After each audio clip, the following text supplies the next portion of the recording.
Du coup, le sujet de ce soir, ça va être... alors, c'est une phrase que je me suis dit, c'est est-ce que finalement NPM.js, ou NPM plus généralement, ou le gestionnaire de paquets, c'est le truc qui a rendu le JavaScript. Alors, quand je disais le JavaScript, je pensais plutôt au côté front-end, merdique. C'est-à-dire que pour moi, c'est quelque chose qui a rendu tout pourri. Donc, on va essayer de discuter de pourquoi je pense ça, et Romain va aussi essayer de me convaincre que j'ai raison.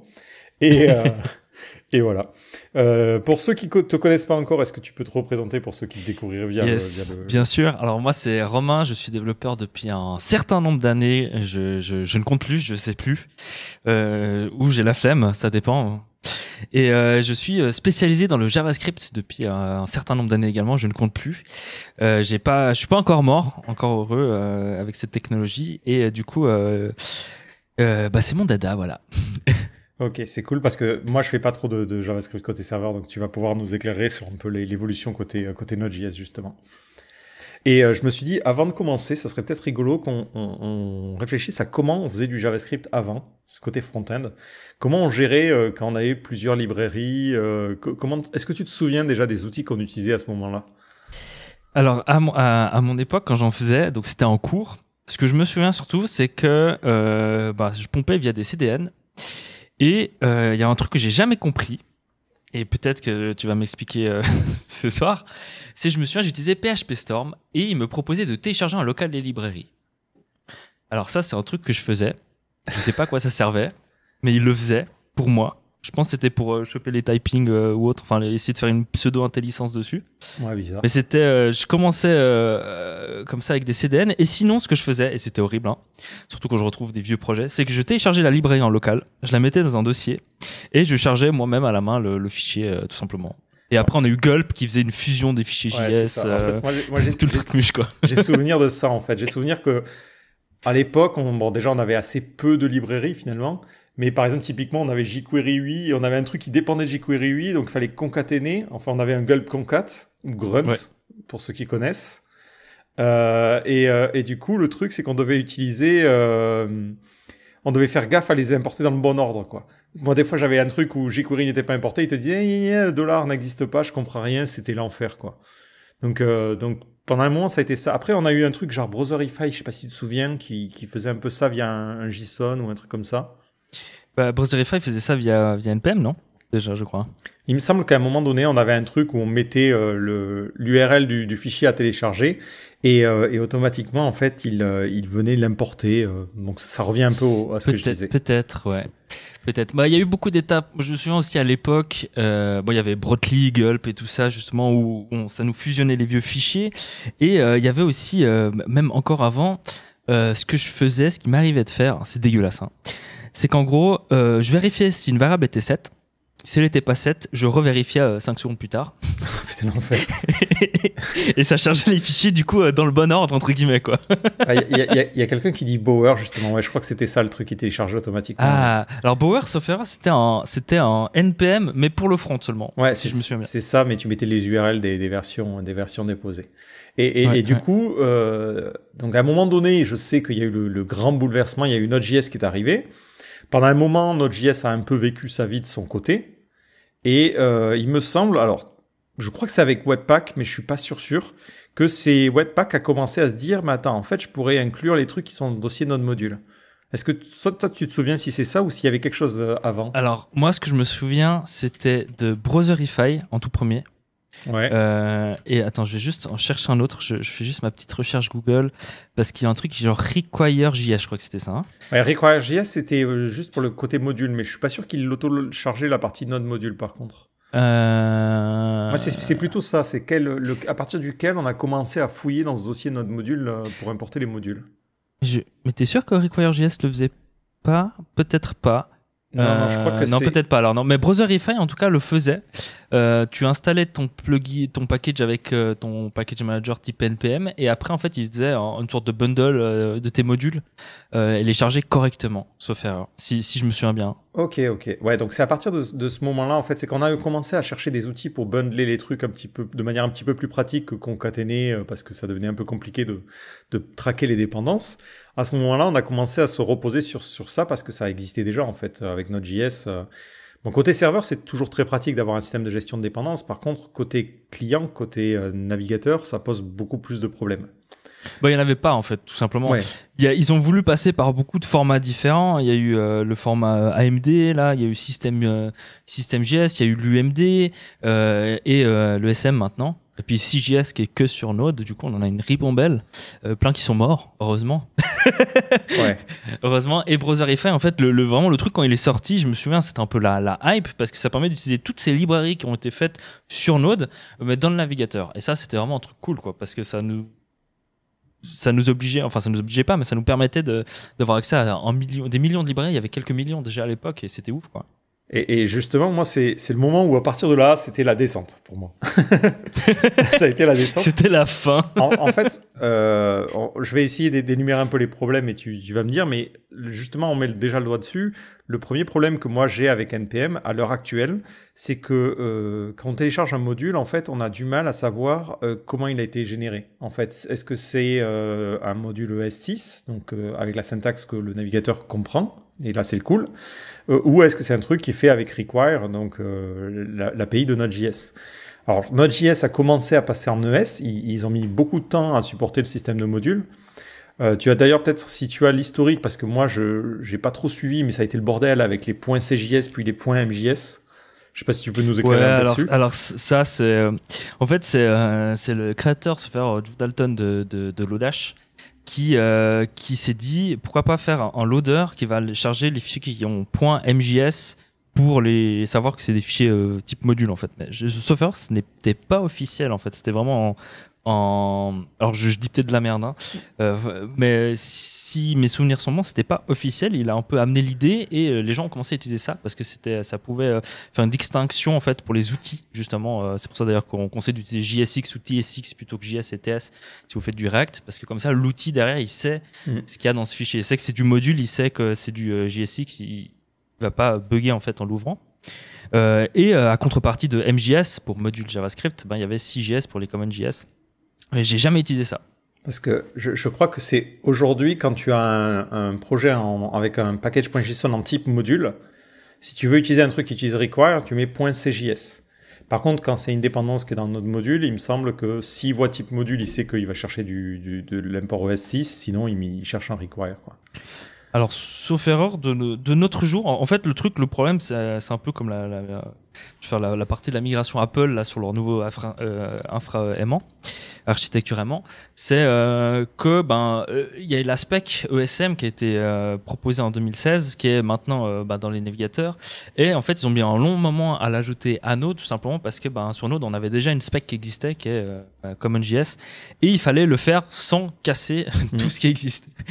Et ils ont beaucoup réfléchi, ils ont beaucoup travaillé dessus, et maintenant c'est disponible depuis Node 12, donc à savoir qu'on a la version 17 maintenant, donc c'est disponible depuis Node 12, et ils ont fait ça très bien, dans un sens où en fait si tu codes en ESM maintenant, tu peux importer des librairies qui sont faites en CommonJS ou des librairies qui sont faites en ESM. Les deux fonctionnent très bien. Par contre, le problème, c'est que maintenant, il y a beaucoup de librairies qui sortent en ESM only, parce que ils pensent vers l'avenir et pas vers le passé.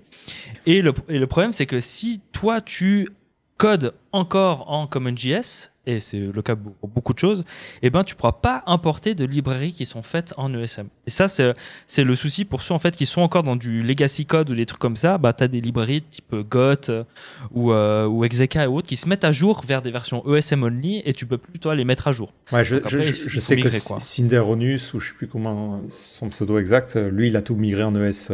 Exactement. Mais après il y a aussi le problème que quand toi tu importes de l'ES, tu sais pas si tu dois... Moi, c'est le truc qui me fait péter un câble en TypeScript aussi. Tu sais pas si tu dois faire un import default as machin ou un import étoile as... Ouais. Ça, après, c'est un truc aussi. Si tu parles de TypeScript, au niveau compilateur, il y a genre 4-5 options différentes ouais, c'est devenu... à charger. Et actuellement, ils ont un target qui s'appelle Node 12 Next, je crois. Et franchement...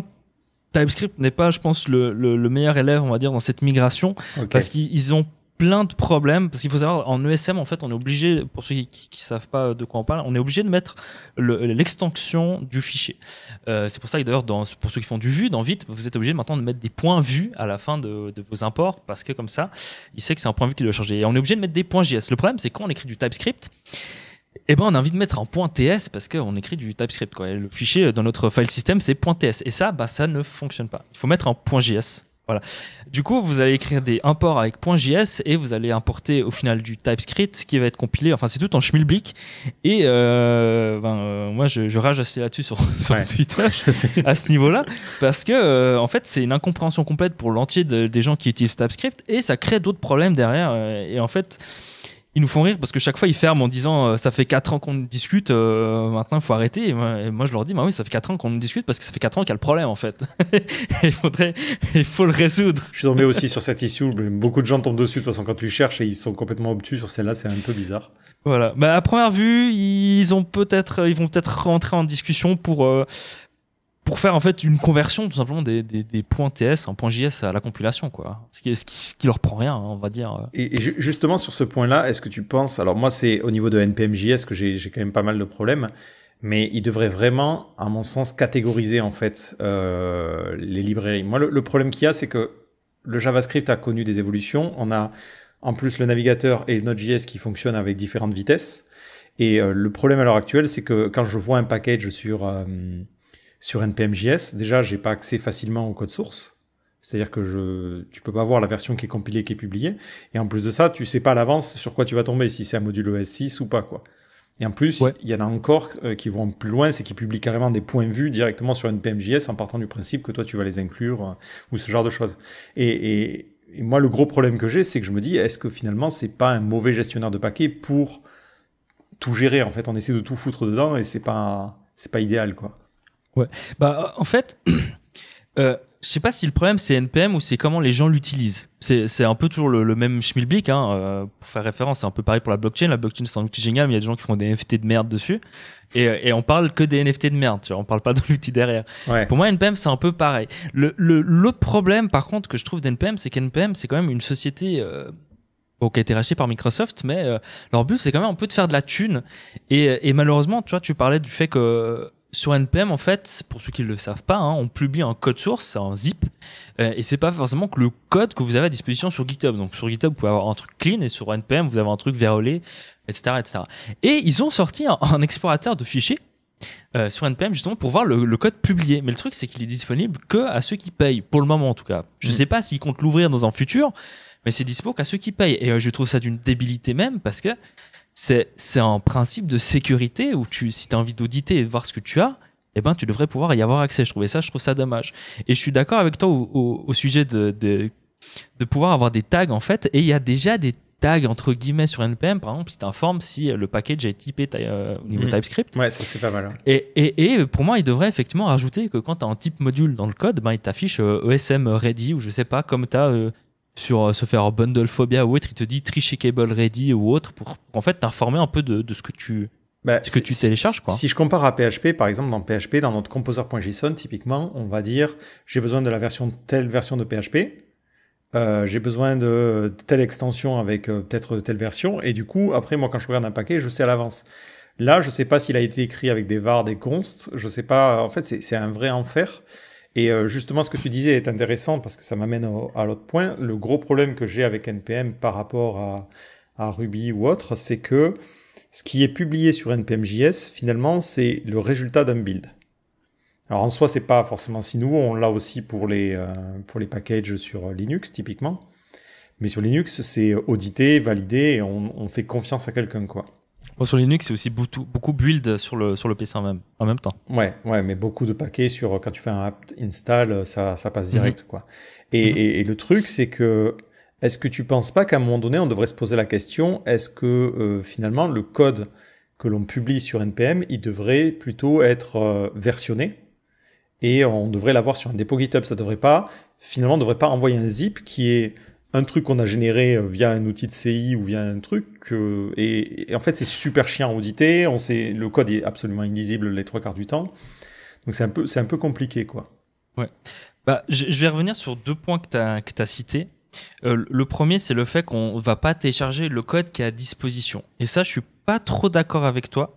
Parce que, en fait, tous les package managers, c'est pareil. En fait, tu peux avoir une librairie Laravel qui est sur GitHub et tu vas télécharger pourtant le package qui a été publié sur Packagist ou pire. Ça sera pas forcément le même code qui est disponible sur GitHub, en fait. Du coup, à ce niveau-là, je suis pas trop d'accord que ça doit être l'identique parce que du coup, tu centralises tout en Git, qui est en fait, GitHub en l'occurrence. Je disais ça plus dans le sens où l'architecture des fichiers, finalement, c'est Ouais. un clone de mon Git. Ce qui veut dire qu'en local, si j'ai un problème, ben, je peux regarder, je me dis, OK, c'est ce fichier-là et j'ai la même chose sur GitLab, GitHub ou n'importe quoi. Ouais, ça c'était ton deuxième point, c'est du fait que le code qu'on télécharge, souvent, c'est du code compilé et qui du coup est entre guillemets obfusqué parce que c'est pas des fois lisible par l'être humain, on va pas se le cacher. Et là, je suis d'accord avec toi. C'est pour ça qu'il y avait eu une initiative, je sais pas où elle en est, hein, il y a un moment, pour qu'en fait les gens arrêtent de publier du code compilé et que les gens les compilent en local suivant leurs besoins. Parce qu'ils se sont rendus compte qu'il y avait des librairies très utilisées qui sont compilées encore pour target de l'ES5 par exemple. Et en fait, toi, tu vas target les Evergreen Browser, donc ES 2022 et quelques. Et du coup, qu'est-ce qui va se passer? C'est que quand tu vas charger ce module, tu vas te taper quand même du code ES5. Et là, le compilateur, il est bon pour faire du code récent à du vieux code, mais pas du vieux code à du code récent. Et du coup, tu te retrouves avec du vieux code dans ton code, ce qui est pas ouf. Et c'est pour ça qu'il y avait un peu une initiative de arrêter de publier du code compilé, publier vos points vus directement, publier vos points JSX directement. Et on s'est retrouvé du coup dans Webpack, dans Babel et ce genre de bundler et de compilateurs, des flags en fait qui te disaient compile node module. Je sais plus le terme exact. Ouais, c'est un truc similaire en fait. Et si tu l'actives, ça va recompiler ton node module au cas où si, par exemple, tu as des modules qui sont d'une version trop récente par rapport à ce que tu veux. Et ça, je trouvais ça bien parce que justement, ça nous évite de nous taper des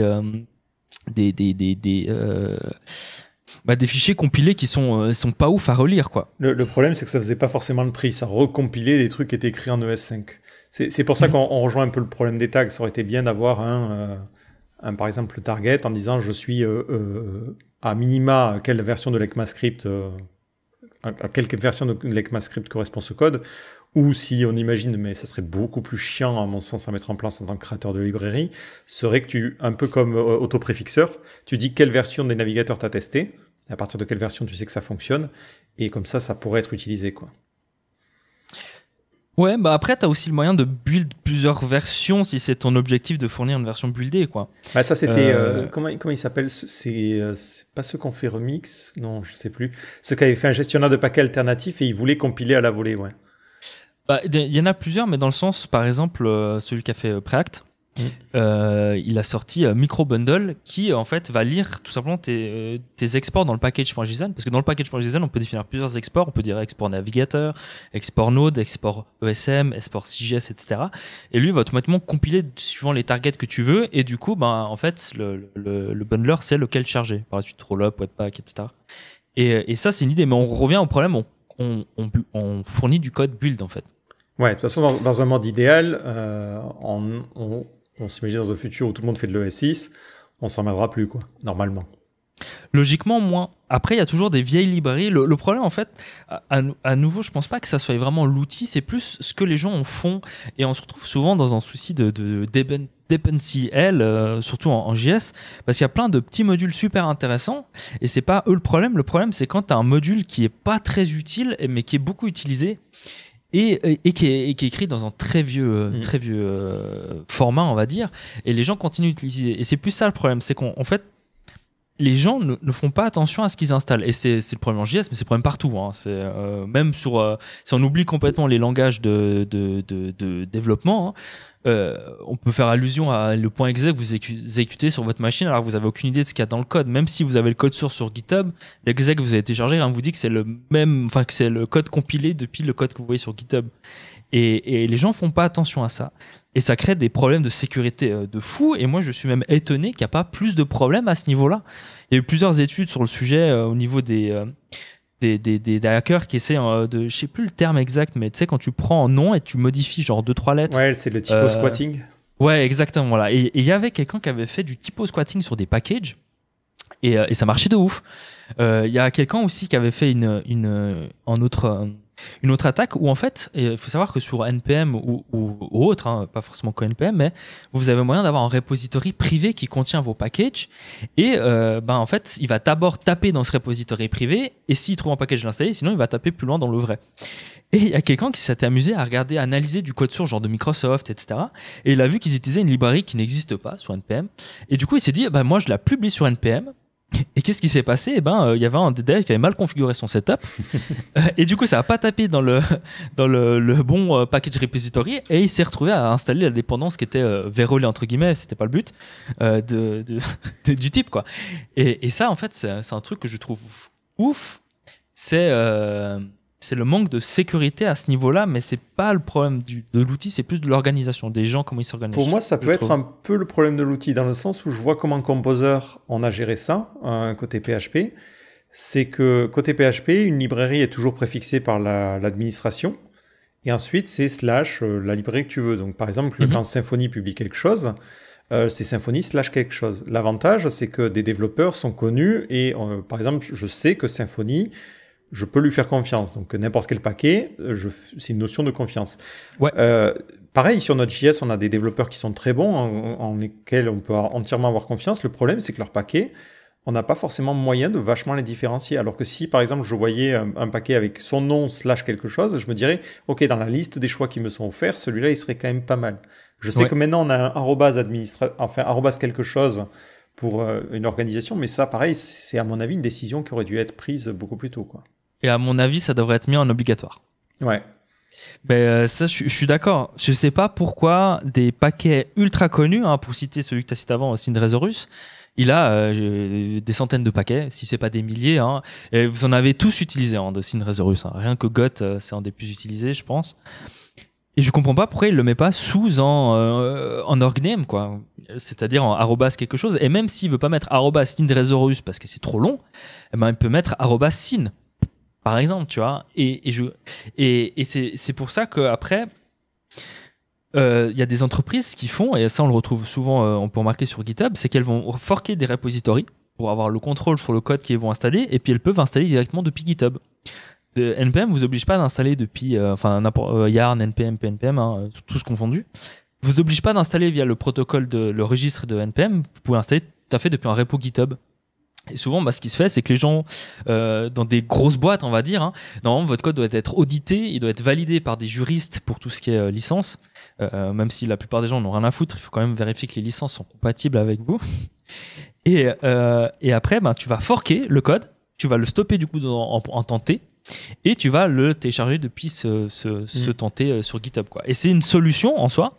Et c'est peut-être ce que l'avenir nous réserve, vu que NPM a été racheté par GitHub il y a peu, il y a quoi, 1 an maintenant, et 2 par Microsoft, du coup, indirectement par GitHub. Et donc indirectement GitHub. Et GitHub a sorti leur système de packages pour ceux qui font du Docker, par exemple. Et peut-être qu'ils vont avoir un repository de paquets Node, etc. J'en sais rien. Et peut-être c'est le futur, ça va être, on va pouvoir télécharger des repositories, publier le code, etc., etc. Tout ça via GitHub et plus de NPM en fait. On sait pas trop, quoi. Ouais, faudra toujours résoudre cette étape du build, quoi. Justement, pour en revenir sur cette étape-là, moi je trouve que c'est aussi problématique pour participer à des projets. Je trouve que le fait d'avoir quasiment systématisé le côté build, ça fait que donc on a la possibilité sur NPM, Yarn ou tout ça de linker, c'est-à-dire d'utiliser un dépôt local. Comme ça, si jamais vous voulez faire des tests, des modifs, vous pouvez le faire. Le problème, c'est que quasiment systématiquement, lorsque j'ai besoin de faire une modif, il y a toujours une étape de build, quoi. C'est infernal. Et j'ai l'impression que malheureusement, avec TypeScript, qui est un bon outil en soi, on va continuer à perpétrer ce problème-là de se dire faut 12 étapes pour build un truc pour pouvoir ensuite utiliser la librairie, quoi. Ouais. Après, il n'y a pas de solution magique, quoi. Mais je suis d'accord. Moi, il faut savoir, pour les gens qui ne me connaissent pas, je suis un peu en anti-JavaScript front. Voilà, même si j'adore le JS, j'aime pas les sites qui décident de foutre 3 mégas de librairie pour faire un drop-down menu ou un modal ou autre, quoi. Et je trouve qu'on était dans une période, il y a peut-être 2 ans de ça, où c'était vraiment la merde, on va dire ça, on va utiliser les bons termes, niveau niveau build et tout ça, parce que on avait Webpack 4, on avait un roll-up qui démarrait un peu, on avait toujours des vieux gulps, et c'était horrible, enfin surtout avec tous les loaders de Webpack et tout ça.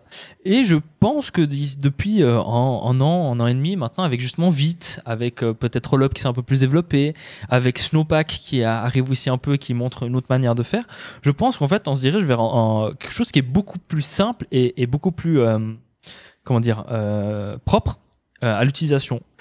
Surtout Vite, qui est maintenant très rapide. Il y a plus cette combine justement où on va passer 3 heures à setup le build, et à le faire, à rebuild dès qu'on fait une modification. Du coup, notre laptop il part sur Mars en même temps, dire un petit coucou au robot qui est dessus parce que ça chauffe, quoi. Et je pense justement qu'on se dirige vers quelque chose de mieux. Et j'ai aussi l'impression que les gens commencent à se rendre compte un peu qu'en fait c'était bien qu'on avait peu de JS côté front. Mais après, c'est mon impression de ma chambre d'écho, comme on dit, l'écho chamber, de ce que je vois moi, tu vois. Et on connaît tous, moi sur TikTok, je vois 20 fois d'affilée Mélenchon. Je me dis, putain, il est partout sur TikTok. Je demande à ma femme, elle l'a pas vu depuis 3 mois. Et c'est parce que t'es target, quoi. Ouais, c'est ça. Chez l'expérience, c'est inverse, quoi. Moi, je vois du JSX de plus en plus partout. Et je me dis, le JSX, c'est pareil. Il va falloir une étape de compilation.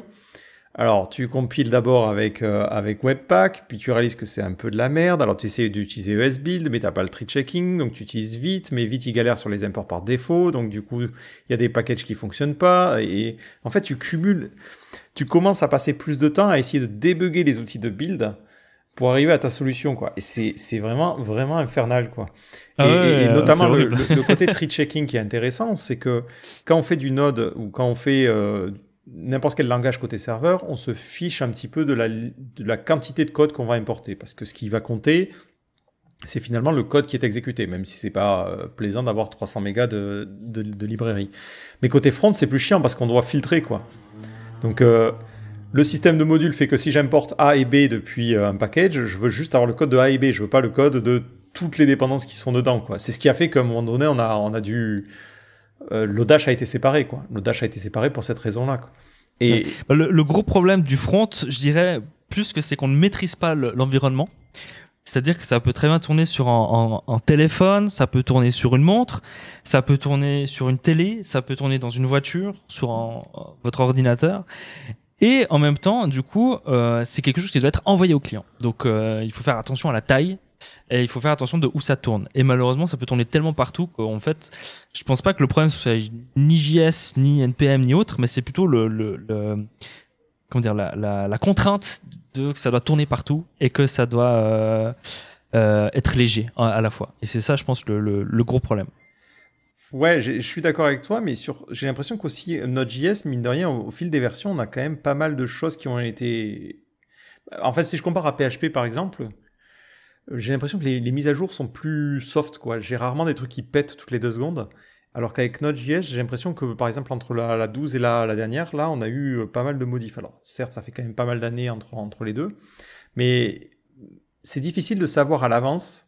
Peut-être c'est la documentation qui est fautive, mais j'utilise une méthode, par exemple, je vais utiliser le point d'interrogation point si une propriété peut être accédée de manière conditionnelle. J'ai du mal à savoir, à trouver l'info, est-ce que c'est supporté ou pas. Côté navigateur, on a le can I use que je trouve plutôt pratique, mais sur Node.js, les différentes versions sont pas forcément évidentes, quoi. Et ça aurait été presque bien d'avoir un système qui dise ton code là, je viens de le parser, il va pas fonctionner, quoi. Ouais. Alors, 2 choses. Premièrement, je vais faire une petite anecdote. J'ai jamais eu un breaking change en mettant à jour une version de Node. Alors, je suis peut-être très chanceux. Hein. Après, tu me connais. Moi, j'ai le don de commencer une techno, 3 lignes de code, premier bug, quoi. Mais sinon, pour répondre à ta deuxième interrogation, le can I use, il y a un site qui s'appelle node.green. Et en fait, ce site, c'est la même chose que le gros dashboard de Can I Use avec toutes les fonctionnalités JS et les versions de Node et si c'est supporté ou pas. Donc, sur ce site, tu as l'information en fait de si c'est supporté ou pas dans ce que tu essayes de faire, tout simplement. Okay. Et en fait, c'est la même chose que la CanGax Compatible. Pour ceux qui connaissent, c'est la même table, hein, sauf que vous avez tous les navigateurs, toutes les features, je vais les envoyer dans le chat, et ça vous dit si c'est supporté ou pas, tout simplement par ce navigateur. Après, il y a un truc aussi très intéressant que tu as cité, tu as parlé de l'optional chaining, donc le point d'intégration point. Et ça, en fait, c'est quelque chose qui est dans le langage, qui est dans le JavaScript. et c'est pas quelque chose qui doit être implémenté par le runtime, donc par Node ou par un navigateur. C'est-à-dire que c'est intégré dans V8, qui est le moteur du coup de Chrome, enfin de tout ce qui est Chromium, et le moteur de Node en même temps. Donc si c'est ajouté dans Chrome, c'est ajouté dans Node. Oui, mais à partir d'une certaine version. Exactement, à partir de la version où la version de V8 a été mise à jour. Ça tout à fait. Mais pour ce cas-là, par exemple, c'est mis à jour assez relativement vite dans les dernières versions, et dans les LTS, c'est back forward. Enfin, mais du coup, on retombe sur ce que je dis, dans le sens où ça serait bien de pouvoir, dans le package.json, dire « Ok, mon code que je vais publier, j'utilise l'optional chaining. Donc, il faut une version de Node.js qui est spécifique. » Je crois qu'on peut le mettre dans le package.json et certains outils le vérifient. Mais pareil, encore une fois, c'est NPM.js qui pose problème, dans le sens où on n'a aucune indication sur quelle version de Node.js on doit utiliser, quoi. Ouais, je sais qu'on peut mettre, comme en PHP, tu peux mettre PHP et la version. Je sais qu'en Node, on peut le faire. Je sais pas du tout ce qui se passe, par contre. Ouais, en fait, je crois qu'il t'affiche une alerte, si je me souviens bien, mais que quand tu fais une install, si c'est dans ton package.json. Mais je suis pas sûr il va checker celle des autres sous-dépendances. J'ai souvenir de moi en train de taper un Node ou un NPM, de préciser les deux versions. Mais bon, en général, si c'est supporté, par exemple, version 10, c'est 10+, en général. Ouais. Et c'est rare que tu trouves en fait, enfin, je sais pas comment les gens travaillent, hein, mais moi, j'ai toujours l'habitude de travailler dans la dernière version possible. Du coup, je suis Arch, donc moi aussi je suis forcé sur la Node. Moi, j'utilise pas du tout le package manager du système pour gérer ma version de Node. J'utilise plutôt Volta. Mais généralement, j'ai toujours la dernière version possible, et j'ai beaucoup moins ce souci de cette librairie, elle est 17+, par exemple. D'ailleurs, pour ceux qui utilisent, c'est comment ça s'appelle le truc pour gérer plusieurs versions de Node. Pas Volta. T'as Volta, t'as NVM, t'as NVS, etc. NVM, passer à Volta, ça marche beaucoup mieux en général. J'ai eu que des problèmes avec NVM. Ouais, Volta, c'est vraiment génial. Ça marche sur Linux, macOS et Windows, par rapport à NVM qui marche que sur Linux, macOS, et puis il y a une version spéciale Windows qui marche pas bien. Et en plus, ça vous permet en fait de pinguer une version Node dans votre package JSON. Et quand vous travaillez en équipe, c'est génial, parce que quand on va télécharger votre code, va faire un npm install ou Node run, j'en sais rien, et ça va automatiquement télécharger la bonne version de Node et le lancer avec la version de Node qui est donnée dans ce package.json, ce qui est assez ouf. Et justement, donc pour revenir sur NPM.js, est-ce que toi, moi j'ai personnellement, j'ai la conviction qu'à un moment donné, il faudrait en fait avoir un gestionnaire de paquets destiné aux navigateurs et qui réponde aux problématiques des navigateurs. Est-ce que toi, tu penses que non, on peut continuer en fait en ayant NPM.js qui va regrouper tout, ce qui a comme avantage de pouvoir partager du code facilement entre les deux? Moi, je serais plutôt en mode, on publie sur les deux plateformes, parce que de toute façon, on a de la CI, donc ça serait pas si compliqué que ça à faire. Est-ce que toi, tu penses que c'est une bonne ou une mauvaise idée, entre guillemets? Alors, je pense que c'est une bonne idée, mais je vais aller un peu plus loin. Au niveau des modifications que, à mon avis, j'effectuerais à NPM. Enfin, quand je parle de NPM, c'est pas forcément le CLI. Hein, il faut comprendre que c'est l'organisation derrière, et c'est le registry des packages Node. Donc, si vous utilisez Yarn, si vous utilisez PNPM, ça va aller taper dans le registry de NPM. C'est pas quand on parle de Yarn, PNPM, NPM, c'est les CLI, donc ça vous permet d'utiliser d'insérer vos paquets, mais derrière, ça utilise toujours la même organisation qui est NPM, histoire de rendre le truc un peu clair. Mais ce que je changerais, c'est pas du tout ce que tu as dit, mais je ferais un truc un peu plus décentralisé, entre guillemets. C'est-à-dire que, par exemple, Composer, le Packages, pardon, parce que Composer, c'est le CLI, et Packages, c'est le repository. Il y a moyen d'avoir des miroirs, et que tu peux toi-même hoster. Donc, tu pourrais décider que dans ton jardin ou dans ta cave, tu te crées un serveur et tu as un miroir de Packages. Et du coup, tu vas mirrorer les packages et les distribuer aux gens proches de toi. Et ça, c'est pas mal. Moi qui suis très dans la blockchain et tout ça, j'aime bien tout ce qui est décentralisé, parce que ça évite d'avoir une entité centrale qui maîtrise l'information et le truc.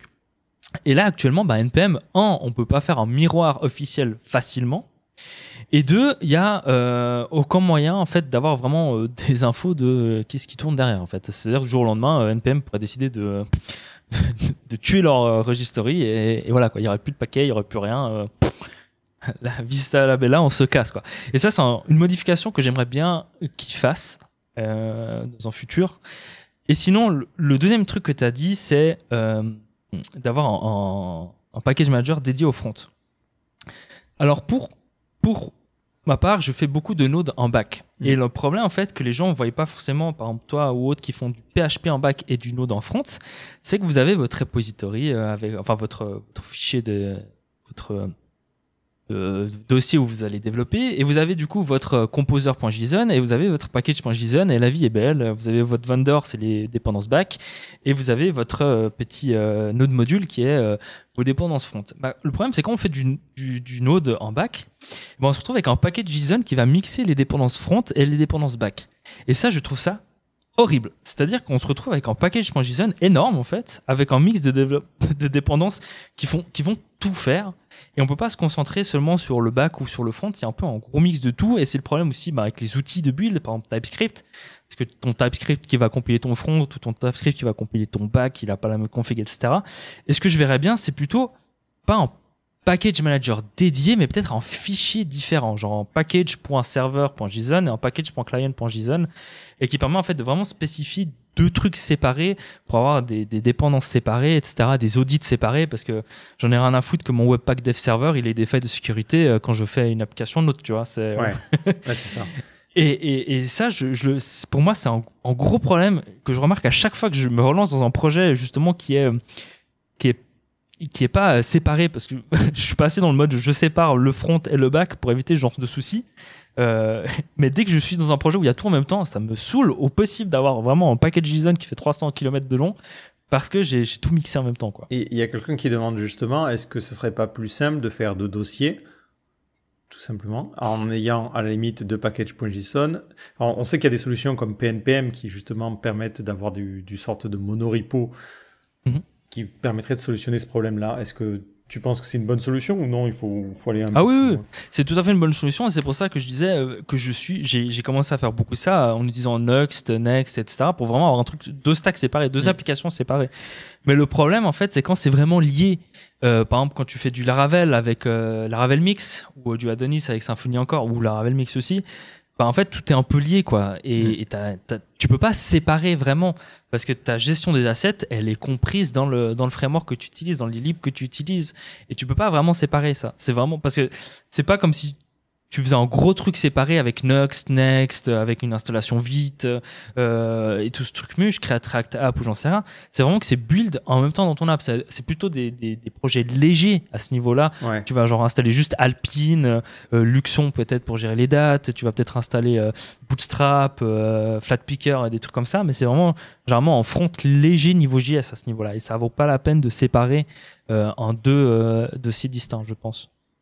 Mais justement, en parlant des dépendances, il y a aussi un autre point qui est assez important, qui est au cœur, à mon avis, du truc qui me fait péter des câbles, tout simplement. Hein, c'est le fait que sur NPM, sur le système de gestion de paquets de JavaScript, on peut avoir une dépendance spécifique par sous-dépendance. C'est-à-dire que je peux utiliser une librairie A qui dépend de React 11 et une autre librairie B qui dépendrait de React 10.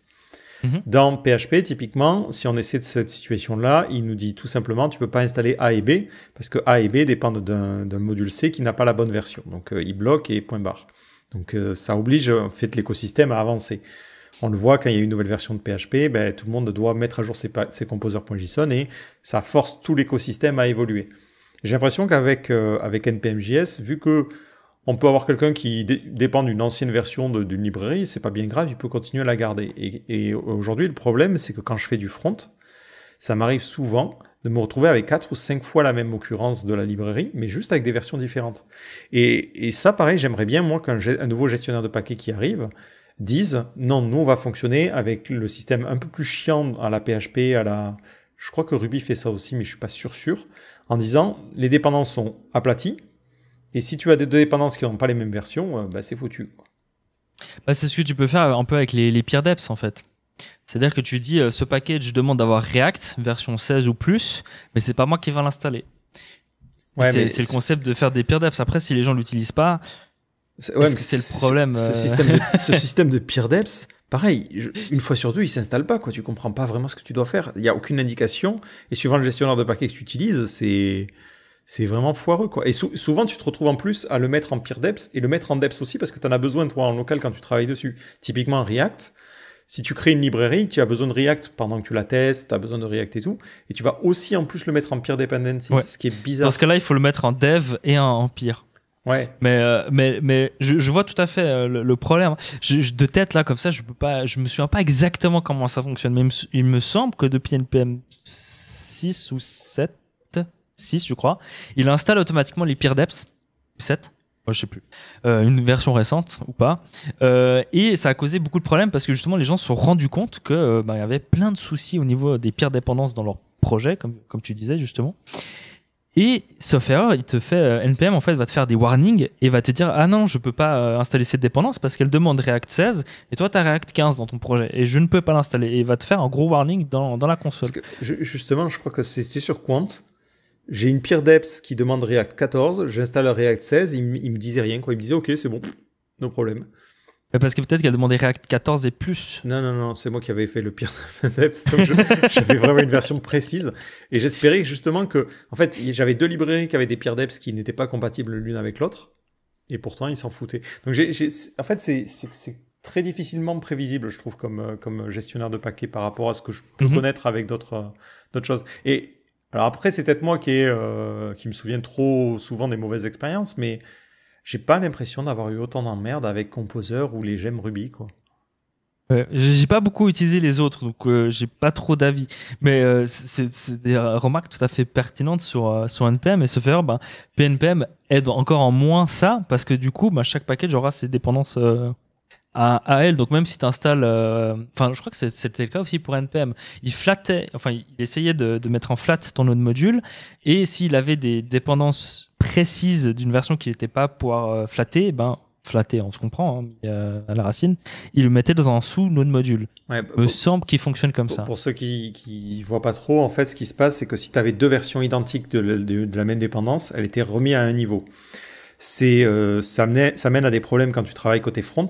Côté back, on s'en fout un peu, mais côté front avec Vite, par exemple, ça fait qu'il utilisait plusieurs fois la même chose. Ce qui était bien, c'est que si tu modifiais l'objet global, ça le modifiait aussi pour la sous-librairie. Et suivant en fait quel gestionnaire de paquets tu utilisais, ça fait que ton code avait un comportement différent suivant s'il aplatissait ou non les choses. Et ça revient toujours à la même problématique le système de paquets, t'as l'impression qu'il est fait avec des bouts de ficelle et que personne s'est trop mis d'accord sur comment on devrait stocker les dossiers node module, quoi. Le problème, si tu veux mon avis aussi, c'est que on parle quand même d'un mastodonte, quoi. Ça, je sais pas combien ils ont de millions, voire peut-être de milliards de packages maintenant, et combien il y a de millions de téléchargements par jour, mais on parle pas d'un petit truc nouveau, quoi. Et le problème, c'est que, certes, ça a peut-être été mal réfléchi au départ, et c'est peut-être toujours un peu buggé avec des fonctionnalités qu'on aimerait qu'ils changent, mais le gros problème qu'ils ont, et c'est aussi pour ça, par exemple, que Node a mis des années avant de gérer l'ES module, c'est qu'en fait, il faut pas casser ce qui existe déjà. C'est le truc chiant, mais il faut éviter de casser ce qui existe déjà. Alors, il y a 2 solutions. Soit, du coup, tu crées une V2. Voilà. Par exemple, c'est ce qui est un peu passé côté PHP. Pour ceux qui ne savent pas, avant Composer, il y avait Pire, qui avait rien à voir avec Composer, qui était un autre package manager et autres. Donc, soit tu fais un autre truc. Qui était littéralement le pire, au passage. Voilà, qui était le pire, et tu fais un truc qui n'a rien à voir, et puis voilà, c'est réglé. Mais le problème, c'est que du coup les gens vont devoir redéployer leur package, ce qui est pas plus mal au final, je dois t'avouer, moi je serais très heureux que ça arrive aussi, ouais. Parce que du coup tous les packages obsolètes qui sont qui sont de la merde, ça dégage, et c'est peut-être ce qui va arriver avec GitHub qui a racheté NPM et qui lance leur système de leur package repository aussi en interne, ce qui est déjà le cas comme je disais avec les Docker images, etc. Donc ça sera peut-être le cas dans le futur, mais le problème c'est que NPM en fait est un peu en même temps coincé. Tu peux pas modifier un truc sans peut-être casser, et du coup qu'est-ce que tu fais, et en fait ils sont coincés, quoi. D'où la réflexion. NPM.js, c'est nul, passons à autre chose pour le front, quoi. Et peut-être aussi pour le back s'ils veulent, quoi. Mais c'était l'idée de Bower, justement, de Bower qui était censé être un package manager dédié pour le front, pour éviter d'avoir le mix entre le node module et le Bower component, parce qu'au final on appelle ça node module, mais ça sera compilé dans une application. Mais dans mes souvenirs, Bower est avant NPM, je peux me tromper, mais je crois vraiment pas, sauf erreur. On verra, mais Bower, attends, je suis sur la doc. About, ça a été fait en 2012. Ah putain, c'est récent. Enfin, récent, à l'échelle d'Internet. NPM, ça a été fait. Wikipédia. Attends, je suis sûr qu'ils ont une page Wikipédia. Parce que Wikipédia, NPM. je sais qu'il y a eu Snowpack à un moment donné qui voulait un peu remuer des choses aussi au niveau gestionnaire de paquets. 2010 NPM. Oh, c'est vieux. Rajeunit pas. Il y a quelqu'un dans le chat qui dit dans NPM, il y a N. Voilà, j'ai tout dit. Pas mal. Est-ce que Composer, ce serait pas à cause d'un Symfony aussi? Après, Composer aussi a subi quand même pas mal de... Il y a eu la mise à jour 2, par exemple, qui a cassé quelques trucs un peu relous. Après, c'est le CLI qui a été mis à jour. Le CLI a été mis à jour, mais après, par exemple, il y a beaucoup de gens que tu vas voir aller en disant oui, j'essaie d'installer un paquet, il te sort une erreur longue comme le bras en disant oui, mais machin demande cette version en version 1.6. Donc c'est vrai que aussi d'avoir les doubles trucs bloqués, ça peut être, enfin les sous-dépendances qui bloquent ta dépendance principale, c'est vrai que c'est aussi relou. Mais je pense qu'à un moment donné, il faut faire des trade-offs, en fait, il faut faire des compromis et je pense que c'est un compromis qui est quand même meilleur à ce niveau-là. Après, je sais pas, est-ce que tu as des statistiques de Composer? Parce que je vais pas faire mon adorateur de JS, mais je pense qu'il y a une grosse différence entre le nombre de packages stockés et de téléchargements par jour sur NPM que sur Composer. Oui, mais ce que je veux dire, c'est que par exemple, quand si une librairie en fait a besoin d'une sous-librairie en une certaine version, ça veut dire que tout le monde, pour pouvoir être compatible avec ton framework, va devoir mettre à jour. Et ça force les choses, en fait. Donc, au-delà de juste parler du taux d'utilisation et tout, c'est l'impact que ça peut avoir sur l'écosystème de verrouiller les sous-dépendances, quoi. Ouais. Mais après, moi, j'ai pas vraiment eu ce problème de sous-dépendance parce que je me suis fait souvent, entre guillemets, hein, pour pas dire le terme, avec des PR pour justement demander à des packages de mettre à jour leurs peer deps parce que je pouvais pas les installer dans mon projet. Donc, ça a souvent fonctionné pour moi en tout cas. Comme quand on a eu NodeSAS par exemple aussi. Tu sais, tout le monde a essayé de migrer de NodeSAS vers SAS et là il fallait faire des PR en disant non, attends, toi tu utilises NodeSAS, à chaque fois ça me génère une erreur en Python sur mon système, c'est un enfer. Toi tu forces NodeSAS alors que ça marche très bien. Mais ouais, typiquement, mais tu fais bien de le dire, c'est ça qu'on a comme problème, mais c'est forcé effectivement en PHP, c'est qu'on est obligé d'aller, tu vois par exemple là il y a la Ravel 9 qui est sortie. Ben, beaucoup de gens ont bloqué ont mis dans leur dépendance la Ravel 8, donc tu peux plus l'utiliser pour la Ravel 9. Donc tu vas aller devoir manuellement aller leur proposer de me rajouter un 9 en vérifiant que tout fonctionne. Je suis presque sûr que c'est pareil dans NPM avec les peer deps. Avec NPM, si tu oui, mais elles sont pas vérifiées. Enfin, il faudra vérifier si elles sont vérifiées. Elles sont vérifiées à partir d'une certaine version de NPM. Ouais, voilà. Et l'engine aussi. L'engine aussi, parce que tu peux spécifier la clé engine, donc l'engine c'est Node, dans ton package.json aussi. Il va vérifier que tu as bien la bonne version de Node et les bonnes versions des peer devs. Après, c'est effectivement le truc, c'est que je l'utilise pas forcément suffisamment pour connaître exactement tous les tenants et aboutissants. Ouais. Et à chaque fois, j'ai l'impression d'être surpris par le comportement, ce qui me fait... péter. En fait, c'est ça aussi qui me fait péter un câble, c'est que finalement, je me retrouve à devoir utiliser un outil plutôt orienté back-end. Pour moi, c'est vraiment intéressant côté back-end. Et cet outil-là, il m'étonne à chaque fois, quoi. À chaque fois que je fais une install... Surtout en plus qu'aujourd'hui, il y a des gens, je vois, il y a des pnpm.log, des package.log ou des yarn.log, ce qui fait que je dois me jongler avec 3 gestionnaires de paquets. Et des trucs, quand je les installe avec PNPM, ça marche pas avec PNPM, mais quand je les installe avec Yarn, ça marche. Donc, t'as l'impression, en fait, de dire, mais attends, on est au Far West, quoi, c'est l'enfer. Et par rapport à notre écosystème, où on commence à peu près à se dire, OK, on a un seul outil pour build, c'est bien, ça marche, et il me faut 15 outils pour installer les dépendances, quoi, c'est un enfer. Ouais. Bah après, à nouveau, ce qu'il faut comprendre, c'est que là, tu parles de CLI différentes. Alors, ce qui est chiant, c'est déjà, NPM vient préinstallé avec Node. Donc voilà, c'est pour ça que c'est le package manager par défaut. Mais il y a des CLI alternatives comme EDM, PNPM, Yarn 2 et Yarn 3, on va les citer indépendamment, parce que c'est un peu comme Angular, et peut-être d'autres, Snowpack, je crois, etc. Et en fait, ces CLI vont fonctionner d'une manière différente, vont résoudre vos modules d'une façon différente par rapport à la façon de base de NPM. Mais au final, derrière, c'est le même registry. Comme ça, tout le monde est au courant. Et en fait, le truc, c'est qu'il y en a qui essaient justement un peu d'innover, type Yarn 2, par exemple Berry ou Yarn 3 maintenant. Et PNPM, ils essaient en fait justement de renouveler cette façon de faire du node module qui nous plaît pas forcément. Parce que tu parlais justement du fait que PNPM cause des soucis. Alors pourquoi ça cause des soucis? Pour ceux qui comprennent pas pourquoi un CLI va poser des soucis, c'est parce que NPM, ce qu'il va faire, comme GraphiCard vous l'a expliqué avant, c'est qu'il va essayer en fait de tout mettre à la racine de votre node module. Donc si vous avez une dépendance qui dépend de A, B, C, D jusqu'à Z, et Z il se retrouvera à la racine de votre node module malgré le fait que vous-même vous l'ayez pas installé. Et PNPM de base il fait pas ça. PNPM il va scoper vraiment les dépendances par rapport à ce qui require quoi. Et le truc, c'est qu'il y a des gens qui abusent en fait de ce système de flat où tout est à la racine, parce que Node, entre guillemets, fait ça débilement, mais il va aller dans votre node module charger la dépendance qui a le bon nom. Donc si vous faites un require de Z dans votre code et que Z a été installé par une dépendance au fin fond de l'univers, ça va fonctionner parce que Z est dans votre node module à la racine. Et PNPM va vous dire, hop, je vois que tu essaies de récupérer Z là. Z, moi je connais pas moi. Z, je connais ce package qui demande Z, mais toi tu le demandes pas. Il faut que tu le demandes pour y avoir accès. Et du coup, ça amène beaucoup de cassage, on va dire, dans tout ce qui est dynamique, parce que genre Webpack, à l'époque, les loaders, ils étaient chargés dynamiquement. Donc, il suffisait qu'un truc l'installe, et puis pouf, d'un coup, tu pouvais l'utiliser chez toi, etc., etc. Et ça a causé pas mal de problèmes à ce niveau-là. Je pense que c'est ça que tu faisais référence, surtout au niveau de problème. Là, aujourd'hui, par exemple, j'ai fait une vidéo sur Lucid, et pareil, j'ai eu le problème. Bon, là, en l'occurrence, ça marche sur aucun des trois, mais PNPM avait l'erreur la plus bloquante, quoi.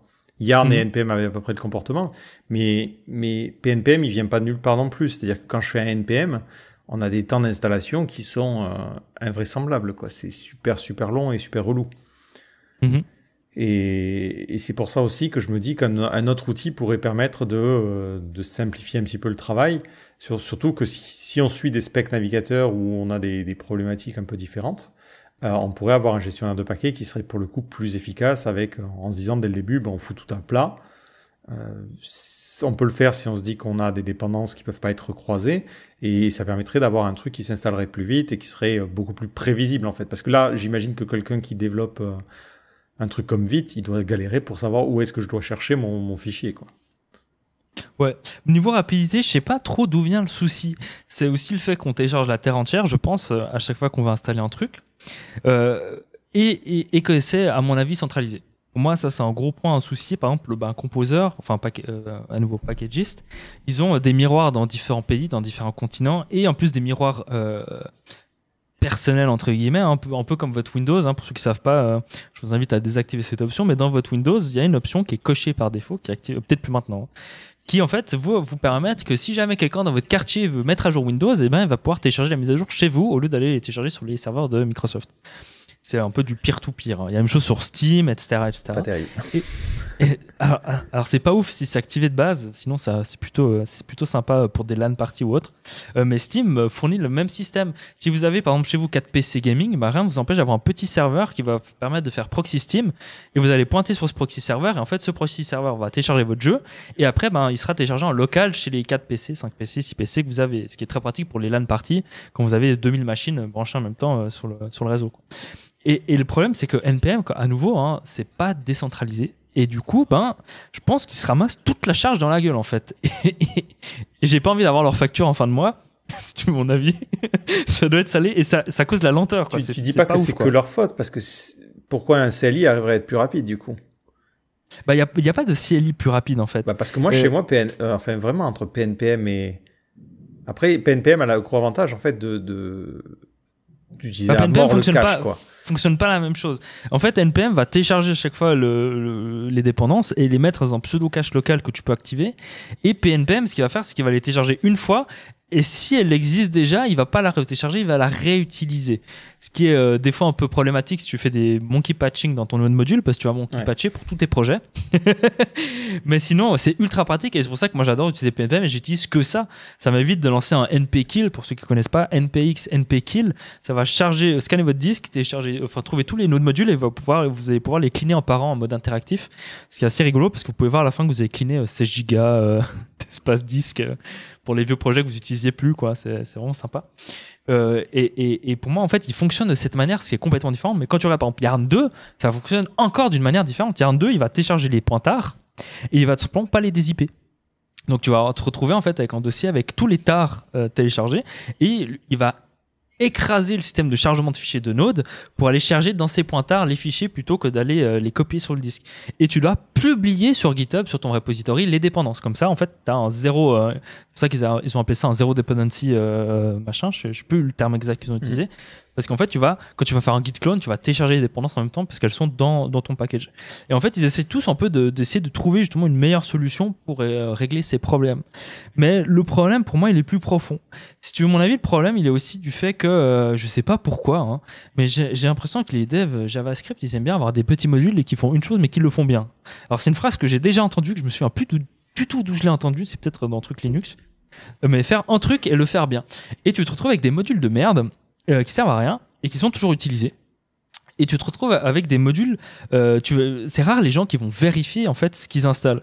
Donc tu vas installer. C'est difficile parce que tu te retrouves de toute façon avec une version qui a été passée à une moulinette. Donc même si tu voulais. Non, mais même si tu vas voir le code sur GitHub, je dis, il vérifie pas les dépendances de la dépendance. Après, c'est-à-dire juste, je te coupe, mais les gens disent c'est la philosophie Unix.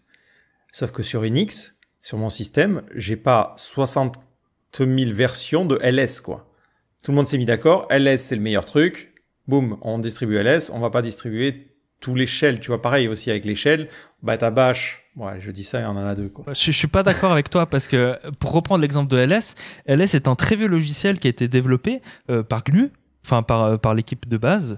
Et il y a plein d'alternatives qui existent et que les gens maintenant disent installez plutôt cette alternative et faites un alias ls égale votre alternative dans le shell. Par exemple, cat, l'autre exemple, cat, vieux logiciel, ça fonctionne bien, mais maintenant il y a bat. Et bat, c'est en cat en mieux en fait. Et du coup, moi j'ai installé bat et j'ai aliasé cat en bat. Pareil pour ls, j'ai aliasé mon ls en, je sais plus le terme, execa, je sais plus exactement le truc exact. Et donc, je suis pas trop d'accord à ce niveau-là. En fait, les gens, ils ont tendance à dire souvent que, pour refaire à nouveau la comparaison entre PHP et Node, c'est qu'on doit télécharger la terre entière. Mais ce qu'il faut comprendre, c'est qu'en PHP, vous avez beaucoup de trucs qui a été built-in par des modules dans votre langage. Sur ça, je suis pas 100% d'accord. Parce que si tu regardes Symfony, en termes de poids, on est quand même assez similaires, assez proches. En plus, non, mais attends, je finis juste.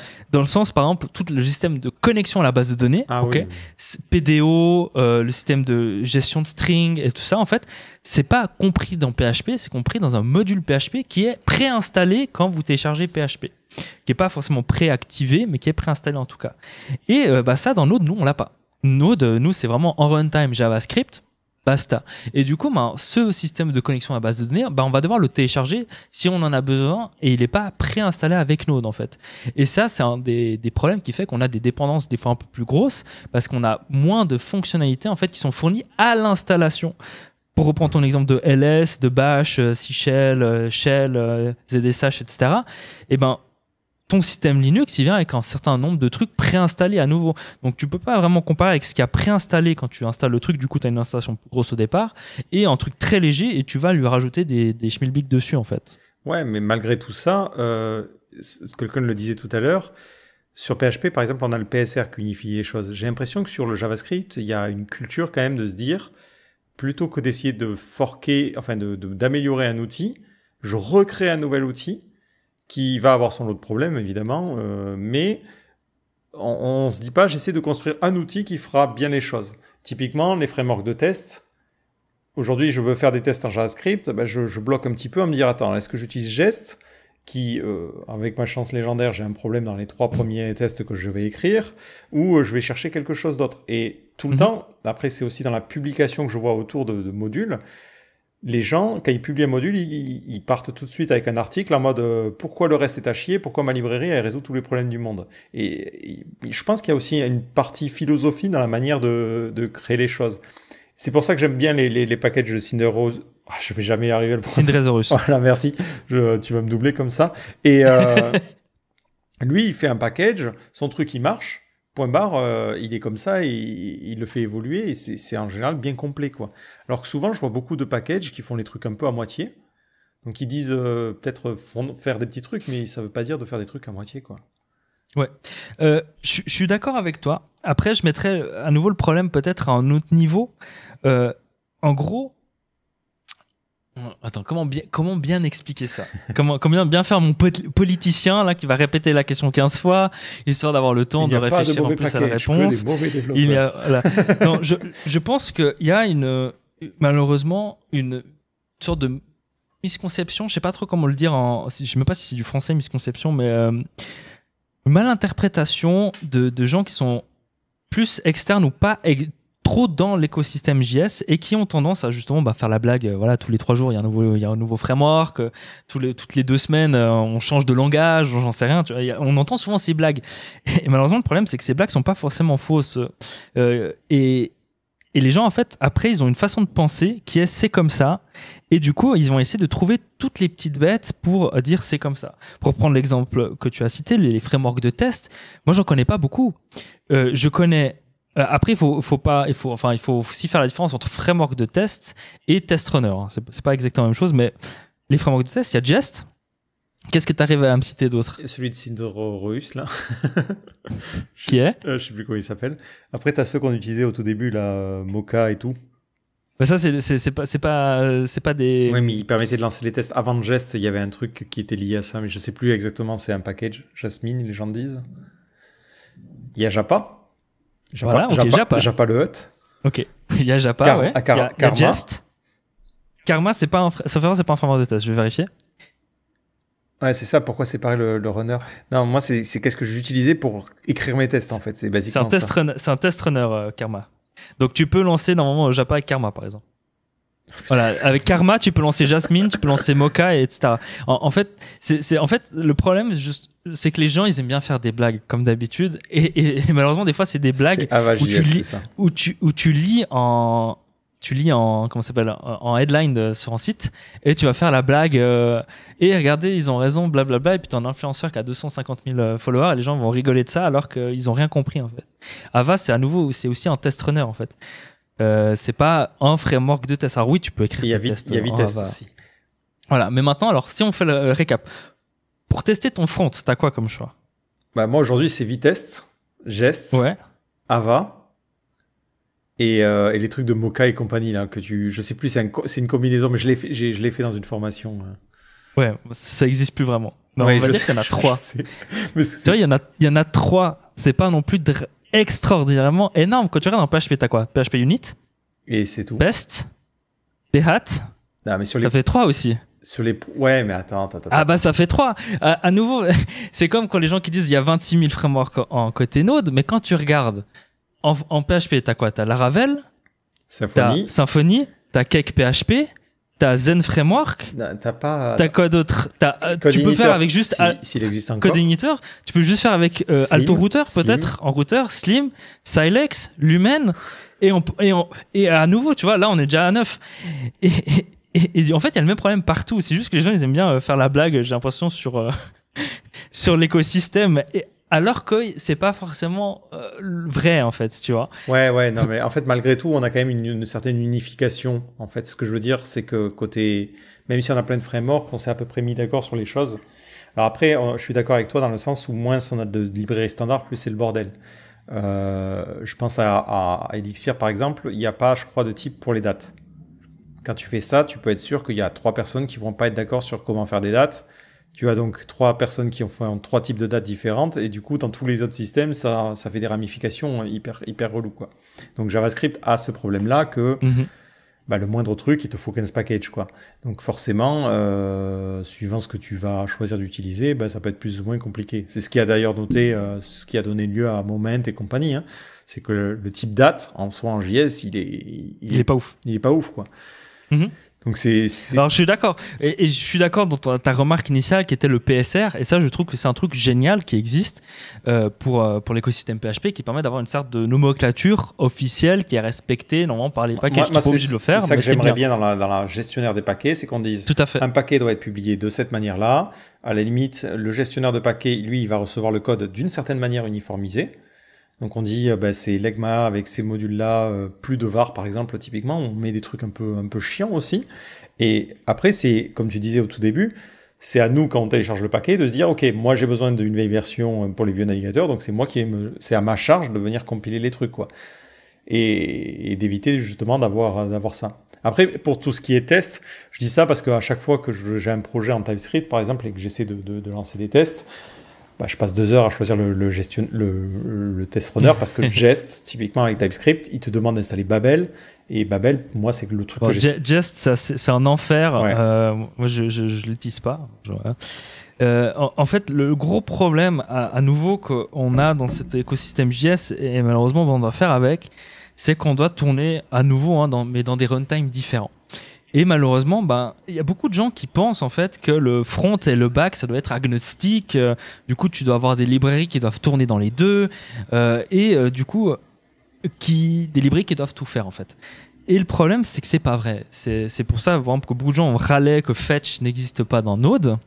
Mais ça, je peux comprendre. Tu vois, ça, tu vois, autant. Oui, mais beaucoup de gens ne comprennent pas en fait que Fetch, c'est pas du JavaScript et que c'est quelque chose qui a été voté et ajouté par le consensus des navigateurs et qui a été ajouté en tant que Web API.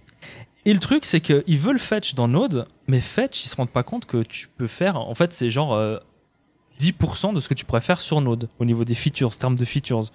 Parce que Fetch est très bridé. Et Node, sur Node, tu as une DC par exemple. Et ce qu'ils vont faire, pour ceux qui ne savent pas, ils vont ajouter Fetch sur Node, mais en fait, ce qu'ils vont faire, c'est qu'ils vont exporter 2-3 petits bouts de NDC et le mettre de base dans Node, comme ça les gens seront heureux. Mais c'est complètement différent. Et pour reprendre l'exemple des frameworks de test, Jest ou Vitest, ce sont des frameworks de test qui ont été faits pour tester du front, qui ont été faits pour tester du React, du Vue, de l'Angular et autres. Ça pas fait pour tester votre application. Justement, même pas, parce que quand tu veux compiler du JSX, c'est la merde. Et je me dis, c'est quand même chaud pour un truc qui est fait par Facebook. T'es obligé, t'es obligé de charger Babel pour du JSX, quoi. Se faire TypeScript compile le JSX, non? Ouais, mais en fait, arrivé à... Moi, j'ai un nouveau projet en TypeScript. Jest, je galère à le configurer. Je me retrouve à utiliser TS-Jest ou des trucs comme ça, et ça compile le code avec Babel, qui n'est pas la même compilation que celle que j'ai d'habitude. C'est un enfer, ouais. Ouais, je me retrouve à faire un TSC, j'aime pas du tout. Jest, il y a beaucoup de soucis. Maintenant, en plus, avec le Wasm, il y a encore plus de soucis parce que ça supporte pas bien le Wasm. Et Jest, pour moi, n'est pas la meilleure référence. Malheureusement, c'est beaucoup poussé. Ça, c'est un autre problème. Hein, mais bon, on peut pas y faire grand-chose. C'est pas la tech le problème, c'est les influenceurs qui poussent les mauvais outils. Si tu veux mon avis. Mais c'est des problèmes. Est-ce que le problème vient du... Bon, on dévie un peu. Est-ce que le problème vient du package manager, du coup? Est-ce que le problème vient du langage? Est-ce que le problème vient de comment les gens ont décidé d'utiliser l'écosystème? Ou est-ce que le problème est que ça devient compliqué? Et je pense que c'est ça. Ça devient compliqué. On a tendance beaucoup à vouloir apprendre un nouveau truc et à mixer 20 trucs en même temps. Par exemple, on va apprendre TypeScript, mais on s'est dit, pourquoi pas j'apprendrais pas React en même temps? Et en même temps, pourquoi je ferais pas des tests de mon application React en même temps? Tu trouves avoir testé 3 trucs, tu ne maîtrises ni Jest, ni React, ni TypeScript, et tu vas essayer les 3 en même temps. Et du coup, tu vas te retrouver juste bloqué, tu vas dire c'est de la merde, et tu vas laisser tomber. Et c'est peut-être un souci qu'on voit très souvent, je trouve, chez les gens qui débutent, c'est qu'ils essaient de tout mixer en même temps, au lieu d'essayer d'apprendre TypeScript, d'apprendre comment le compilateur fonctionne, après peut-être d'essayer d'apprendre Jest sans framework derrière, etc., etc. Et je pense que les gens veulent beaucoup sauter les étapes aussi, et du coup, ça cause... ce problème, quoi. D'ailleurs, petit aparté sur ce que tu disais avec Fetch, faites attention, par exemple, c'est comme Timeout. Timeout n'a pas la même signature entre le front et le back. C'est pas exactement la même chose. Exactement. En fait, c'est comme si quelqu'un disait, ouais, j'aimerais bien avoir l'API Intersection Observer dans Node.js, tu vois, tu ferais, mais attends, mais what? Ça n'a pas de sens. Voilà. Exactement. Ça, moi, je peux le comprendre que certaines méthodes qui sont vraiment... Oui, mais du coup, tu vois, tu te retrouves avec des gens, par exemple, Axios. Pour ceux qui ne connaissent pas, Axios... Mais Axios fait le pont entre les deux, pour moi. C'est ça qui est bien. Non, justement. En fait, Axios, c'est un client HTTP qui se veut agnostique au niveau runtime, donc il doit tourner sur le navigateur comme sur Node. Mais le truc, c'est que sur Node, il utilise que 1% de ce qu'il pourrait faire. Alors que tu as des packages comme Got qui sont dédiés à tourner sur Node, ils ne tourneront pas sur votre navigateur et qui font ça 1000 fois mieux en fait que ce que vous pouviez faire avec Axios ou avec Fetch. C'est pour ça que si tu décides, à mon avis, d'avoir un code qui fonctionne avec les deux, mieux vaut utiliser une librairie qui prend le plus petit dénominateur commun. Donc par exemple Axios, parce que je me dis je prends Axios parce que je veux le même code entre le front et le back. Mais c'est con de se dire, côté Node.js, on va implémenter Fetch, qui va être de toute façon limité par ce qu'on peut faire le côté navigateur, côté Node. Parce que c'est con, parce que tu vas pas utiliser... et puis l'API de Fetch, elle n'est pas non plus phénoménale. essayer d'annuler une requête avec Fetch, il faut utiliser un abort controller. Il n'y a rien qui a du sens sur cette API. Donc Il n'y a pas que ça, il y a que les streams ne sont pas gérés côté. Voilà, côté c'est pour ça que pour moi, beaucoup de gens râlent sur ça, mais autant, tu vois, je suis de mauvaise foi de temps en temps, mais le support de Fetch en Node, pour moi, c'est aux F tier, quoi. Oui, non, mais ce que je veux dire, c'est que pour moi, les librairies, voilà, les librairies en fait qui tournent dans les deux runtime sont à abolir, si tu veux mon avis. Après, ça dépend de la librairie. Par exemple, pas d'accord. Par exemple, une librairie qui gère les dates, là, pourquoi pas. Mais pour moi, en client HTTP, en fait, dans un cas, tu as un serveur complet que tu maîtrises la stack de A à Z, et dans l'autre, tu as un runtime que tu maîtrises pas, où tu as très peu de permissions. Et tu peux pas, en fait, demander d'avoir la même librairie des deux côtés. Et si tu as le cas, il faut comprendre que ta librairie que tu utilises sur Node, elle sera très restreinte. Oui. Et il n'y a aucune raison à vouloir utiliser une librairie qui fonctionne dans les deux. Moi, dans mon front, j'utilise Fetch, ça me va très bien. Je veux pas forcément la même librairie, et sur mon bac, mais je veux qu'elle ait la même API. Goat, tu vois. Je voudrais qu'elle ait la même API. Elles ont toutes la même API à peu près. Elles peuvent pas avoir la même API exactement parce qu'il n'y a pas le même nombre de features. Par exemple, NDC, un système de pool, qui tourne en fond. Tu as un sous-serveur qui peut tourner en fond pour aller plus rapidement, pour aller pinguer à l'avance, etc. Et ça, dans ton navigateur, t'oublies en fait. C'est pas possible. Et du coup, tu peux pas te permettre d'avoir une API bridée par le navigateur dans Node, c'est pas le concept. Et ça, c'est un problème que les gens ont tendance à mixer beaucoup le front et le back parce qu'ils se retrouvent à faire des applications, comme on dit, full stack, j'en sais rien, ou qui va tourner Nux, qui va tourner sur le front et sur le back en même temps. Et ils vont pas profiter de la puissance que tu peux avoir dans Node, en fait, parce qu'ils vont être bridés au front. Et du coup, ils vont se retrouver à avoir des problèmes de merde qui dit Windows n'existe pas quand ils essaient de compiler leur code. Ouais. Parce que ils tournent sur l'autre, quoi. Sur ça, ouais, du coup, on va pas trouver intérêt d'en prendre, je pense. Parce que pour moi, souvent, quand tu communiques avec une API, finalement, c'est je tape une URL, je veux le résultat, à la limite, je mets 3 en tête et basta. Donc, pour ce cadre-là, basiquement, même en PHP ou n'importe quoi, l'API est simple, c'est je fais un get, je lui donne l'URL en premier paramètre, en deuxième, des options, quoi. Donc, sur ça, ça peut être intéressant de se dire... si tu veux streamer une requête, par exemple, d'un point A à un point B, oui, en mais passant en fait, par un point C. Là, si je suis dans le cadre d'un React avec un Nuxt ou n'importe quoi d'autre, je me dis effectivement, moi je veux une API et elle doit pouvoir appeler le serveur pour la génération côté serveur, elle doit pouvoir appeler une fois côté front. Donc si je dois écrire 2 fois les mêmes lignes de code, c'est con. Alors après, quand moi j'appelle une méthode, on va l'appeler getURL, que derrière côté back ça utilise got et que derrière côté front ça utilise fetch, ça me va. Mais je veux juste dire, il faut avoir une librairie standard qui fonctionnerait avec les deux. Mais après, qui ne fonctionne pas de la même manière suivant l'écosystème. Et c'est pour ça que j'ai un problème avec on va utiliser fetch côté node. C'est que du coup, tu prends le plus petit dénominateur commun. Alors que pour moi, les deux devraient avoir leur spécificité. Après, je suis d'accord par contre que côté node, pour faire une appel, si tu te dis je fais un appel HTTP en vanilla, c'est un peu casse-couille. Mais là, tu prends, tu vois, pour exemple, justement comme un Nuxt ou un Next, un truc qui doit avoir un framework, un meta-framework, comme ils aiment bien l'appeler maintenant, qui est basé sur un framework front, React, Vue, Angular, Svelte ou autre, et qui fournit un moyen de faire du server-side rendering une fois pour après faire une hydratation côté client, strucmuche, bibuche. Après, juste pour React en particulier, pour moi, React, ce n'est pas en soi une librairie front, ou une librairie back. Pour moi, React, si on enlève React DOM, c'est juste un truc, tu lui donnes un objet, il te renvoie un virtual DOM, point barre. Tout à fait d'accord. Mais ce que je veux dire pour l'exemple, c'est que tu parlais justement, pour prendre l'exemple que tu vas avoir la même fonctionnalité côté front et côté back, la même API dans un sens, parce que justement, tu as cette problématique où c'est un code, on va le dire, front, qui va être tourné une fois sur le back pour avoir un rendu. Moi, je parle plus, pas de ce type d'application, mais plus justement de quand tu fais vraiment un site, une application web ou autre, comme tu le ferais sur Laravel ou Symfony ou autre. C'est-à-dire, même si tu as derrière un Next, Nuxt ou autre, moi je parle vraiment côté API sans parler de code front qui doit être tourné sur le back. C'est ça, moi, où je fais référence quand je dis ça sert à rien d'avoir, en fait, d'utiliser par exemple Axios quand vous faites un truc qui est 100% back, parce que vous allez vous brider à un package front, quoi. Ça rejoint du coup à mon argument, moi, pour le front, c'est que je veux pas des librairies côté back, quoi. Je veux mon NPM version front. Oui. Et ça, c'est un gros problème. C'est un gros problème. Sur ce point-là, finalement, on tombe un peu d'accord, c'est dans le sens où on devrait avoir à minima un flag pour savoir si c'est une librairie front, une librairie back. En incitant, ça inciterait peut-être les gens à dire bon, ben, cette librairie, j'y vais YOLO, c'est du Node. Parce que pendant un moment, par exemple, Webpack permettait d'utiliser des API de Node et mettait des polyfills. Et d'avoir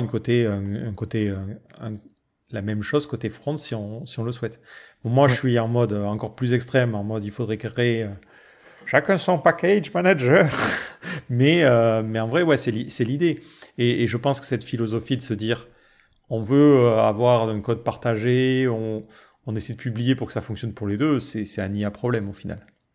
Exactement. Et pour revenir au gros problème, je suis heureux que Webpack 5 et vite arrive, c'est que, comme tu le disais à l'époque, beaucoup de gens ne le savent pas, c'est en gros, il y a beaucoup de packages, tristement, hein, mais qui sont faits des fois pour le front ou qui sont nommés agnostiques, qui utilisent en fait des dépendances système, donc venant de Node. Et qu'est-ce qui se passait? Eh ben, Webpack, tout simplement, joliment, sans rien vous dire, en faisant une petite fessée au passage, vous allez aller vous installer des polyfills à la place, histoire que ça bug pas. Parce que voilà, si vous avez un code front qui va require buffer, ben buffer ça n'existe pas dans le front. Voilà, c'est une API Node, ou même chose pour FS ou crypto ou j'en sais rien. Et ben Webpack il disait tiens, j'ai vu que tu voulais ça, je te l'envoie gentiment, je te dis rien au passage, et ton bundle il fait 6 mégas de plus sans que tu t'en rendes compte. Et maintenant Webpack 5 et Vite ont arrêté de faire ça, et ça c'est génial, mais c'est aussi très chiant à la fois parce que malheureusement l'écosystème il y a des librairies qui sont pas prêtes en fait, j'ai l'impression. C'est pour ça quand vous faites une install, il vous dit au fait stream, je sais pas d'où ça sort là. Voilà, tu utilises en stream, mais ça n'existe pas dans le navigateur stream. Voilà. Et beaucoup de gens sont étonnés en fait. Après, c'est aussi pour moi un problème d'apprentissage du JavaScript aux gens, c'est que les gens sont souvent étonnés quand tu leur dis fetch ou console.log ou set timeout, ce n'est pas du JavaScript. Voilà, peut-être des gens l'apprennent maintenant dans le chat, hein, c'est même fortement possible vu qu'on est quand même 211. Mais c'est un problème en fait, je pense, d'apprentissage également, et du coup ils ont tendance à utiliser ça à tout va en pensant que c'est du JS, alors que le JS c'est ce qui est défini dans la spec ECMAScript. Il faut séparer effectivement l'ECMAScript. Voilà. Et après vous avez des API qui ont été rajoutées par le runtime. Alors par exemple sur MDM, pour ceux qui vont voir par exemple la doc de fetch, ils voient écrit dans l'URL /webapi/fetch, et ça c'est une API qui a été ajoutée par le consensus des navigateurs dans le navigateur, et c'est pas disponible dans Node. Node, c'est leur propre runtime à eux. Et ça, c'est un problème d'apprentissage, et du coup, ils ont tendance les gens à penser que tout est en pot commun et à utiliser buffer, à utiliser stream et ce genre de trucs dans le front, alors que ça n'existe pas en fait dans l'API des navigateurs, quoi. Ouais, et pareil avec Crypto qui va arriver, qui n'est que pour le front, pour le coup. Il y a crypto, maintenant il y a un crypto front et un crypto back. C'est ça, mais qui n'a absolument rien à voir en termes d'API, donc mélangez pas tout, quoi. Exactement. Mais dans le crypto back, ils ont fait un truc sympa entre guillemets, c'est que tu as un crypto subtle qui est en fait l'API qui est dispo dans le navigateur dans Node. Comme ça, tu peux avoir un peu en consensus entre les deux, quoi. Voilà, c'est un peu l'enfer, quoi. Du coup, il y a des gens qui disaient Deno, la solution. Ça sera pour un autre sujet, hein. Là, je voulais vraiment me focus sur NPM. On peut miner des bitcoins lorsqu'on fait un NPM install. Je pense que c'est ce qu'ils font derrière, mais ils vous le disent pas. Exactement. Mais voilà. Du coup, pour cette discussion-là, est-ce que toi, tu as des trucs à rajouter? Est-ce que... Des trucs? Moi, je dirais utiliser Adonis, quoi. L'enfer. Je fais ma pub, quoi. Non, j'ai pas de truc à... Enfin, ce que je peux ajouter, c'est que malgré ce que les gens peuvent dire... Moi, j'aurais tendance à conseiller aux gens d'essayer de vous faire votre propre avis. C'est un truc que j'ai vraiment appris, moi, avec le hard path, comme on dit, le chemin difficile. C'est que ça sert à rien de vouloir faire le perroquet, ça sert à rien de vouloir répéter des choses que vous ne comprenez pas, parce que des fois, en fait, vous allez juste partager des mauvaises informations, des fake news comme on dit, et c'est un problème qu'on voit beaucoup dans notre société actuelle avec des médias un peu partout, tous les réseaux sociaux et tout, beaucoup d'informations fausses qui passent. Et si vous voyez quelqu'un sur TikTok qui vous dit que pour nettoyer votre poêle il suffit de mettre du bicarbonate du soude et du vinaigre et de frotter, et au lieu de partager ça à toute votre famille en disant regardez c'est génial, ça fonctionne, essayez vous-même et faites l'expérience avant de vous partager l'information. Et c'est la même chose pour les langages, c'était la partie, voilà. Mais pour les langages, il y a beaucoup de gens qui font des blagues sur souvent le JS, hein, et c'est un truc qui me... moi, je rigole. On connaissait ça avant, hein. Peut-être, mais moi, je rigole en les voyant. Mais le problème, j'essaie toujours de me mettre à la place des débutants qui voient que 0,1 plus 0,2, ça fait 0.3004. Prochain tuto. Ah, désolé, désolé. Et les gens, ils se disent, ah, lol, JS, ah, what the fuck. Et en fait, ça n'a rien à voir avec le JavaScript. C'est un problème commun dans la plupart des langages qui existent, même Rust. Hein. Vous faites ça sur Rust, vous aurez le même souci. Ou les problèmes de coercion, quand ils font arrêt plus arrêt, et puis ils rigolent, puis ça fait, voilà. Et en fait, le problème, c'est que les gens, ils essaient pas de comprendre pourquoi quelque chose fonctionne de cette manière-là. Et ça s'amuse plutôt à blaguer et ça donne surtout une mauvaise image pour le langage, comme on peut refaire la blague de il y a un framework qui arrive tous les 3 jours, mais quand on compte sur les doigts les frameworks PHP, il y en a quand même plus de 12, 13, 14, 15.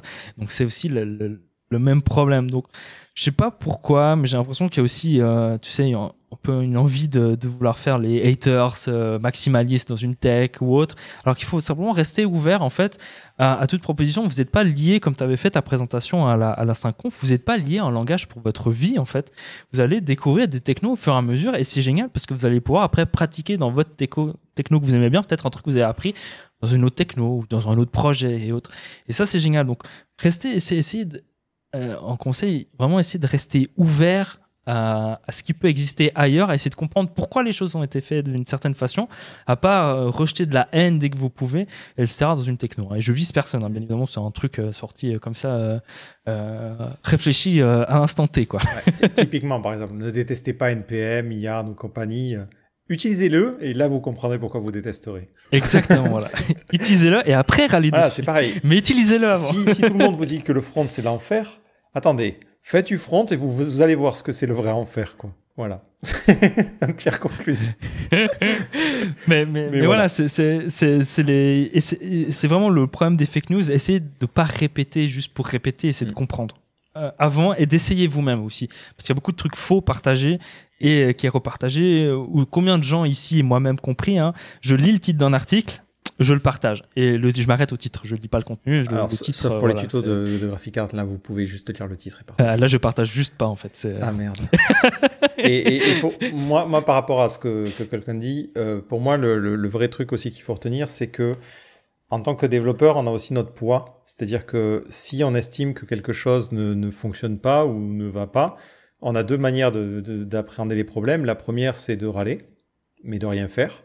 Et l'autre manière, c'est d'essayer de faire quelque chose. Donc, s'il y a des outils qui ont des bugs, des problèmes, ben, vous pouvez essayer de les résoudre. Vous pouvez essayer de poster une issue, ou si jamais vous trouvez une issue qui a le même problème, essayez de donner plus de détails. Et si vous trouvez une solution, dites pas « Ah, moi j'ai trouvé la solution !» 3 points de suspension. Ça, c'est l'enfer. J'ai fait un fork, j'ai fait mon package. C'est ça, c'est bon. J'ai trouvé la solution.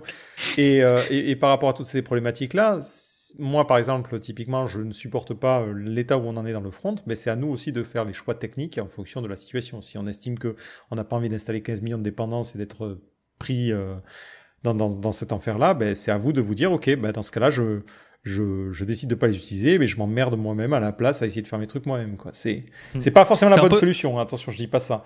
Mais c'est un peu le problème qui a été amené par l'open source, mais ça pourrait être le sujet d'une autre discussion. Ah ouais, voilà, on ouvrira sur ça, mais je pense qu'on va s'arrêter sur ça pour la partie podcast. Yes. Du coup, je vous dis à la prochaine, les gens.